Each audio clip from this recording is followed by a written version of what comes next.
This is Charter Local Edition. My name is Brad Pomerance in the San Gabriel Valley today, joined by Mike Spence, member of the West Covina City Council, candidate for the California State Assembly. That seat is currently held by Ling Chang. She is running for the state Senate, so Mr. Spence is not challenging an incumbent. What's the seat number?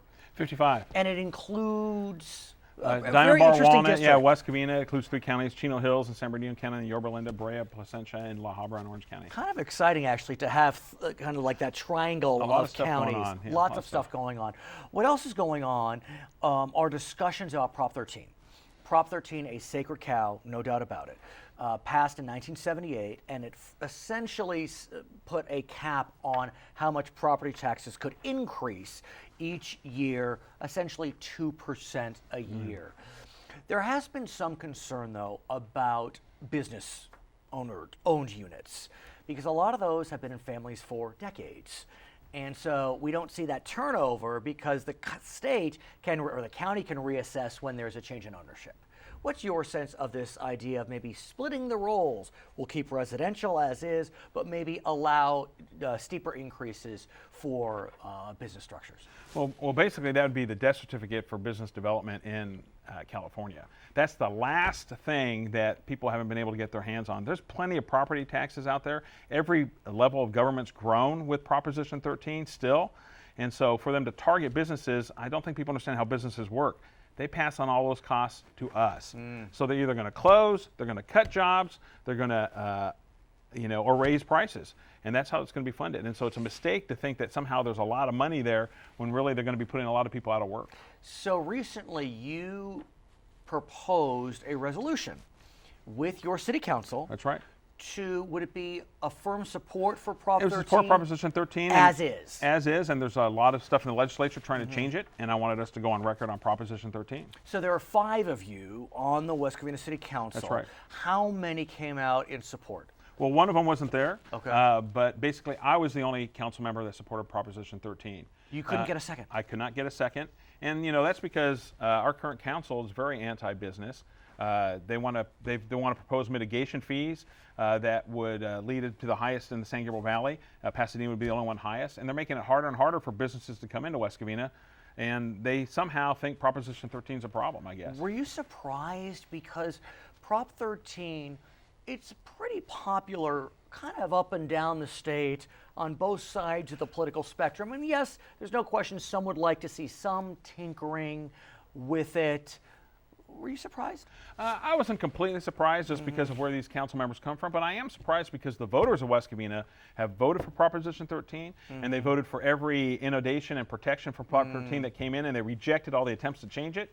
So I am kind of surprised they were so open about their opposition to Proposition 13 and to protecting homeowners, because that's what it does. What about the loophole, though? We've heard about the loophole. It's known from the Santa Monica Hotel, where an owner was able to change or create certain ownership structures whereby the property was sold, but yet because of the way the deal was structured, it wasn't sold in the eyes of the county, and therefore there was no increase in property tax.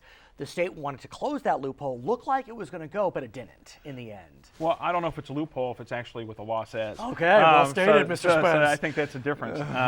Because actually homeowners do the same exact thing when they transfer ownership to family members as well. They're able to keep it from being sold in the eyes of the county as well.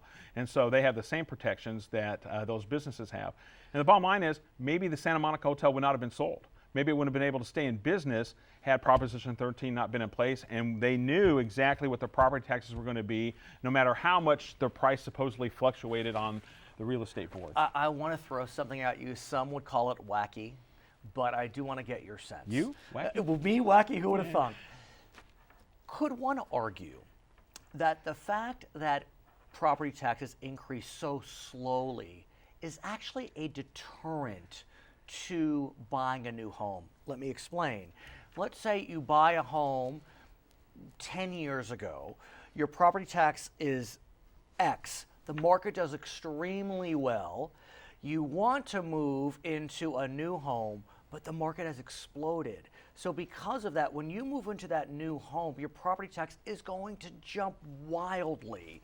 But if your property tax had been increasing a little more quickly on your original home, that pain wouldn't be as dramatic when you buy that new home. Yeah, but actually the protection is actually for that new homeowner, because if they're buying in a market that's going really hyper, and they know their property tax is only going to go up that 2% every year. They know they're going to be able to handle it if they're on fixed incomes, if they lose their jobs, they can put that into the equation. So I think it's actually one of the reasons property values have gone up in California is because people know that they can survive in that house. If they can afford that payment, then it's only going to go up 2%.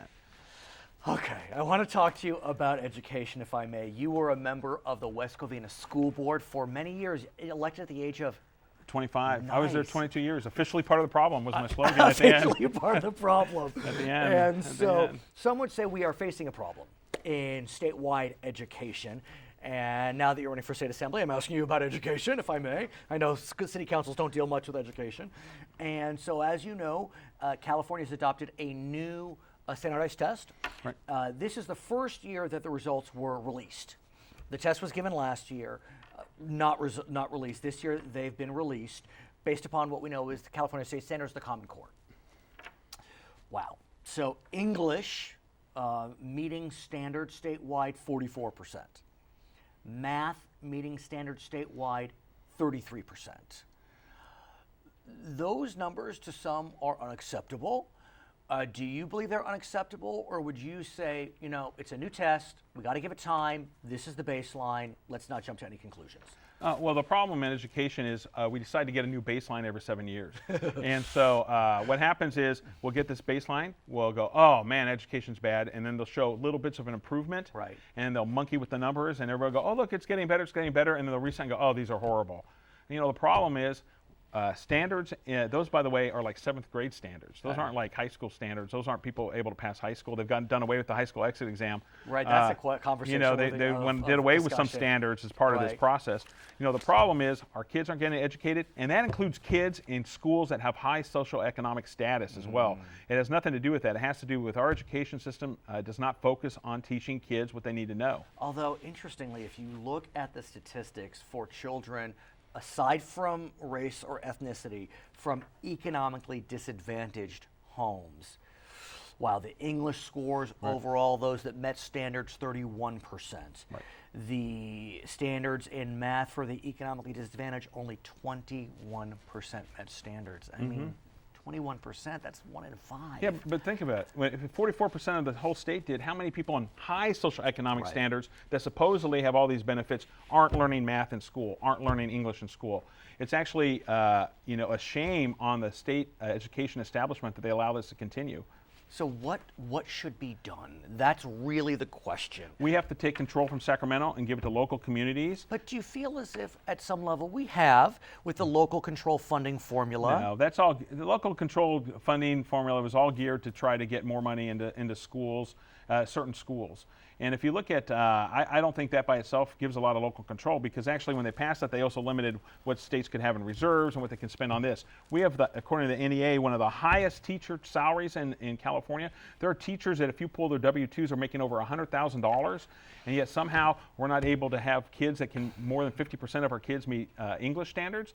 To me, that's a disgrace. Well, there's no question that through LCFF, there are certain enhancements that provides additional funding for schools in economically disadvantaged areas. Right. Do you feel as if that has disadvantaged students in middle class, upper middle class, or upper class areas? No, I think the whole system disadvantages every student because of the way funding. The one problem with LCCF is it encourages people to be designated in certain categories because that's how you get the money. And that's one of the problems with our education system is it designates people in certain categories so you can get money. You got to follow the money. His name is Mike Spence. He is a member of the West Covina City Council, candidate for California State Assembly.